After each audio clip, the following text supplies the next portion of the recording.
Penang பிரமத்தாங்பாவோ பகுதியின் சாலை போக்குவரத்து சந்திப்பில் சட்டத்திற்கு புறம்பான மோட்டார் சைக்கிள் பந்தயத்தில் ஈடுபட்டு வந்த நூற்றுக்கணக்கான இளைஞர்கள் சட்ட அமலாக்க அதிகாரிகளை சவால் விடுக்கும் விதமாக எந்த மன வருத்தமும் இன்றி நின்ற சம்பவம் பரபரப்பை ஏற்படுத்தியுள்ளது.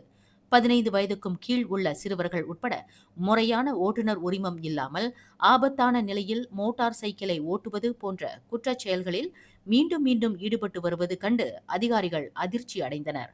புக்கிட் அமானும் பினாங்கு போக்குவரத்து பிரிவினர் நடத்திய அதிரடி நடவடிக்கையில் ஒரே இரவில் 350க்கும் மேற்பட்ட மோட்டார் சைக்கிள் ஓட்டிகளும் அவர்களின் வாகனங்களும் பறிமுதல் செய்யப்பட்டதுடன் 250க்கும் குறையாமல் சம்மன்கள் விநியோகிக்கப்பட்டதாக புக்கிட் அமான் போக்குவரத்து கட்டுப்பாடு செயலாக்கம் சம்மன் நிர்வாக பிரிவின் உதவி இயக்குநர் டிப்யூட்டி கமிஷனர் மொஹமட் ரோசி ஜிடின் தெரிவித்தார்.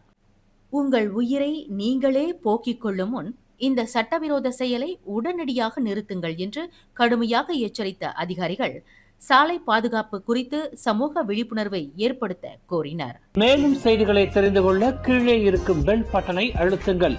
உங்கள் மகிழ்ச்சியை வெளிப்படுத்த லைக் மற்றும் ஷேர் செய்யுங்கள். தொடர்ந்து திசைகளோடு இணைந்திருக்க சப்ஸ்கிரைப் செய்யுங்கள்.